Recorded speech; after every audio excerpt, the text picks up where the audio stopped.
Hey guys, it's Johnny V here, and welcome to the Toy Box Top 5 Countdown, where we will take a look at some of the best Disney Infinity Toy Box creations and provide you with valuable tips and tricks that will help you create your own. So this week, we're going to be taking a look at the DuckTales Challenge winners. This challenge was definitely a nostalgic one for us, and it really brought back some great memories of our favorite DuckTales adventures. Hey Allison, why don't you tell us a bit more about this week's submissions? It's clear that there are a lot of serious DuckTales fans out there, and the toy boxes that resulted from the challenge were incredibly cool. Let's count them down. Starting out at number 5, we have Mega Gizmo Duck from Papa Echo. Gyro's robot Armstrong has gone haywire and grown giant. This battle of giant robots will keep you on your toes. You never know what you're going to get when it comes to DuckTales creations. And coming in at number 4, it's Safe Cracking from Father 911. Okay, so this is what happens when you spend too much time counting all of your pieces of gold. Scrooge has locked himself in his money bin. Find the combination hidden in Duckburg and return Scrooge to his mansion. This is a very clever creation, and we want to give a huge shout out to Father 911 for his great work.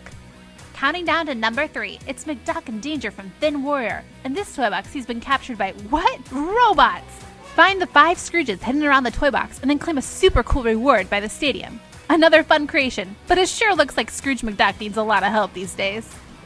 Getting close to the top at number 2, we have Scrooged from Zero to Back Down.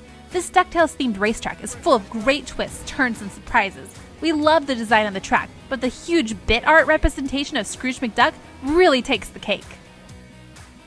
And at the number 1 position for the best toy box of the week, we have Saving Scrooge from Sergio Chileno. The Beagle Boys have kidnapped Scrooge McDuck, and only you can save him. This toy box creation requires you to find your way around the city and access a series of hidden buttons inside Scrooge McDuck's money bins. These will allow you to unlock the Beagle Boys' hideout, rescue Scrooge, and take him to the castle. Whoa, Allison, that Saving Scrooge toy box was awesome. Okay guys, so our next toy box community challenge is called the North Pole Challenge. Calling all polar bears, penguins, snowmen, and flying reindeer, this challenge is all about celebrating the magic of the North Pole in your very own way. Maybe create some epically awesome version of Santa's Toy Factory, or how about making up some reindeer games of your own, or just present your cool and creative vision of what life is really like up in the frosty North Pole. And don't forget to use those special Frozen-themed power discs to help make your snowy creations as frosty as possible. So quick North Pole themed trivia question. Who was the first person to reach the North Pole, and when did they reach it? Write your response down in the comments. And before we go, we have this week's Toy Box tutorials from the guys at Avalanche Software who made Disney Infinity. Take it away, guys. Hello Disney Infinity gamers, Charlie here. Today I'm going to show you my North Pole themed racetrack. My main focus with this track was to build it through and around an oversized version of the actual North Pole. I built the center pole completely out of block pieces. Once that was done, I topped it off with the Epcot Center, which has a built-in jump by the way. In order to make this toy box look like the North Pole, I used my Frozen Flourish hex coin, then used my newly unlocked textures to retheme the terrain, trees, and track to ice and snow. The other thing I wanted to do with this racetrack was to run the racetrack through narrow canyons and along the edge of cliffs. This ends up working out well because the curve of the track perfectly matches the curve of the canyon wall pieces. So there you have it. That's how you build canyon and cliffside races. Have fun racing. And now let's check out tips and tricks direct from Avalanche.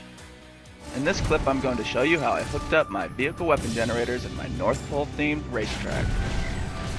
These weapon generators add an entirely new explosive dimension to your races. When adding these to your race, you need to remember to turn them on.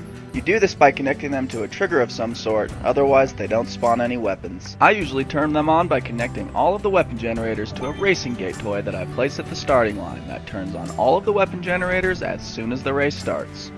There you go, that's how I set up vehicle weapon generators. Check back later for more tips and tricks. Alright guys, so that's it for this week. Keep building those toy boxes and submit them for bragging rights around the world. Remember, with Disney Infinity, if you can dream it, you can do it. And stay frosty, guys!